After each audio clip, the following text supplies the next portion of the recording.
Hello, hello. You are trucking along 8th grade. Very proud of you guys just for your perseverance and checking in with me when you have questions, the responsibility that a lot of you have shown. I think that that shows a lot of character on your part. And so I just want to say thank you because that's just honoring your parents and honoring the Lord and honoring your teachers with the, responsibilities that you've been given even through a really tough time. So I want to say thank you for doing that to the best of your ability.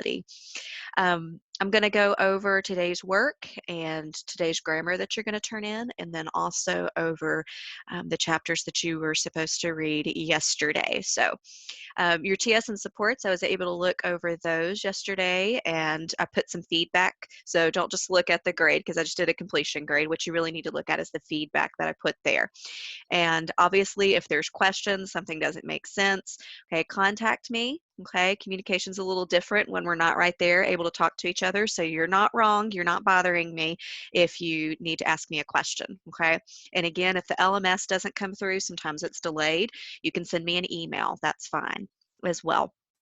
All right, so let's go ahead and look at our work for today. So I've already mentioned some of it, but you're going to do some reading. So chapters 60 through 62, and then I'm going to provide a summary for 63 and 65, and we'll go over the guided notes for all of these on Monday. The summary is there for you just to know what's going on. If you want to go ahead and read those chapters tomorrow, that's fine, but remember it's Friday, so you're not required to do that. We're trying to give you a bit of a break.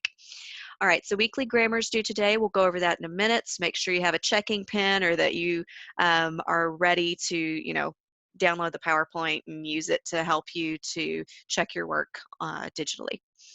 All right, so as I've approved your TS and supports, go ahead, start working on your paper. Some of you, I know one of you already sent me a rough draft to look at. That's fine. If you haven't had time to do that, don't freak out or feel bad. Some people are just taking advantage of time they do have. Hopefully they're not, wearing themselves out. If you find that you are, just let me know. Okay. Use your rubric, use the PowerPoints and the videos and what we discussed with previous assignments to help. And please contact me if you feel stuck or have questions. Okay. So this novel analysis is due Wednesday, May 6th. And if you want me to look at your rough draft, okay, you don't have to go through the whole writing process if you don't want to. You treat it like an in-class essay, sit down, I've got this amount of time to work on it, boom, boom, boom, done. You can do it that way. Or if you want to do a rough draft and have me look at it, if that makes you feel better, you can just get it to me no later than Monday, preferably midday Monday, not late night Monday. That way you have not only, respect for my time, but also plenty of time for you to be able to implement the things that I give you feedback on, because I don't want you freaking out at the last minute. All right.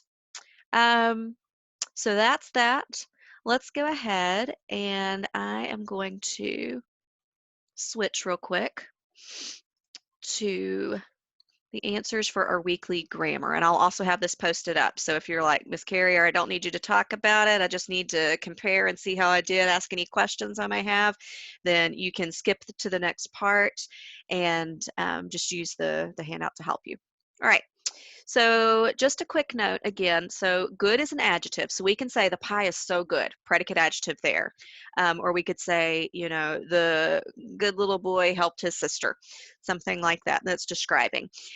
Be sure to do a good job. Good is modifying job there. But well is an adverb. So that's when we talk about health or well-being or when we are describing an action. So how are you today, Sonia? Well, Sonia would need to respond, I'm well, not I'm good. She left early because she wasn't feeling well. Okay. So not she left early because she wasn't feeling good. So let's look at these. So some of this is review of some things we did with pronouns, some of it with those tricky verbs, and then the good and well. So the first one, you should pick me, because if you look with Angus and me, you would say with me. Remember, if it's compound, take the other word out and then decide which pronoun you need. Also, if you want to get technical, me is an object of the preposition, so it needs the objective case. Here with number 2, again, take the trick of taking out that extra word, okay? So while my 4 brothers built with Legos, Is it us girls watched a movie or we girls watched a movie? Well, it's going to be we because we would say we watched a movie, and that's what's going to make sense there. All right. What tricks your ear is the fact that you just heard a prep phrase. Okay. All right. So you need we. All right. Each person needs to bring his or her own pencil to class. Now, here, a lot of us want to say there because we're like, well, if we're talking to a group of people, we don't know how many are guys, how many are girls. But this is singular, each person. So we need the singular form. So you could put, there's a couple ways to do this, and it'll depend on your teacher. I'm pretty flexible. You could say his or her, or you could just say his, and it's kind of understood, you know. Or you could say, you know, mix it up if you're writing a paragraph of his or her to make sure guys and girls are included. I'm not really worried about being politically correct. I just want you to have your number taken care of. So it's singular. You need a singular pronoun there. All right, number 4, may I please speak to Jade? So this is like we're on the phone, and you would say not, it's me, or, you know, yeah, it's her. No, you'd say this is she. Okay, so you're going to use, because we have subject with this, and then we have linking verb with is, and then we need the predicate nominative or subjective case, nominative case, remember name. You're going to need that in that part right there of the sentence. So grammatically, it's going to be she. Right. Okay, so transitioning from pronoun usage to verbs. So will you please set these plants on the front porch? So remember, sit is to, you know, put your body in a seat. To set is to place something else.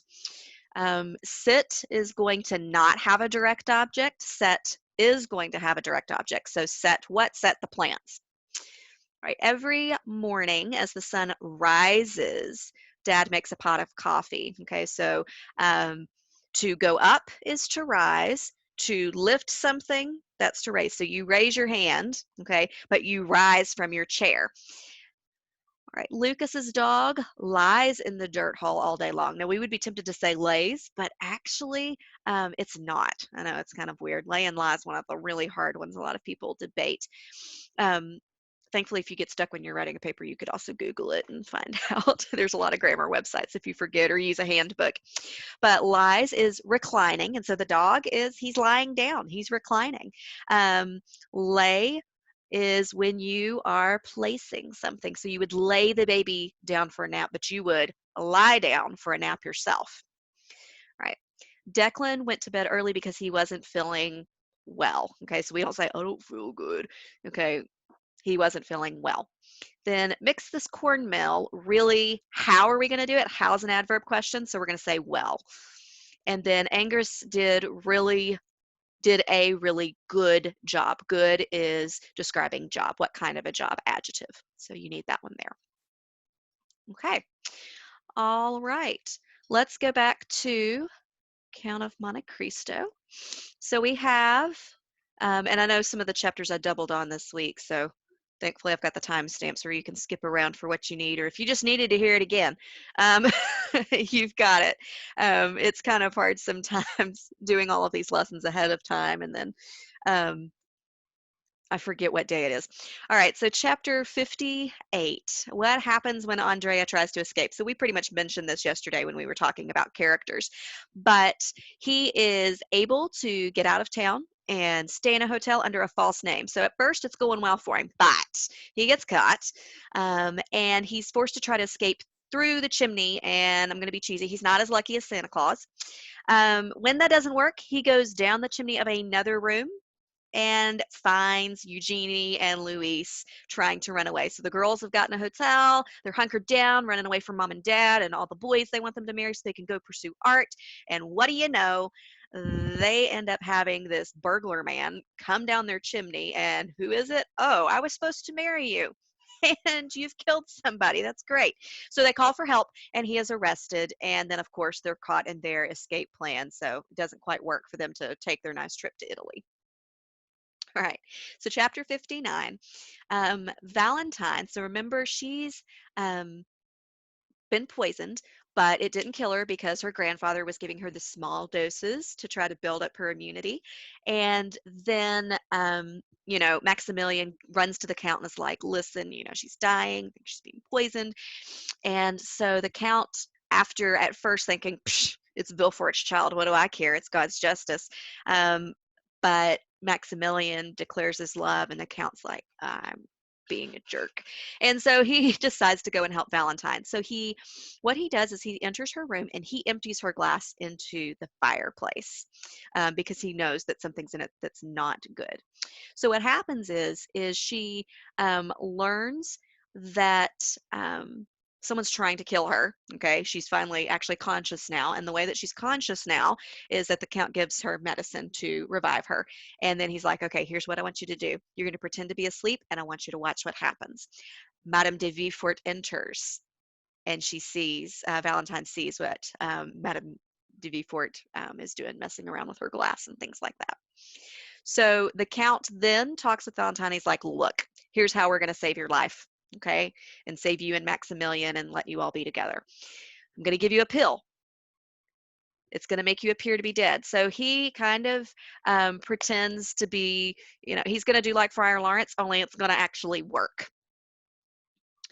So we'll see where it ends up after that. So go ahead with today's reading. You'll see what happens next, and then I will see you again on Monday. Have a wonderful day. If you need help with your papers, please, please, please contact me, especially Friday. You've got that as a catch-up day. You've got that, as office hours with me. I've got them 9 to 12, or if we need to schedule another time, just shoot me an email. Let me know. Okay.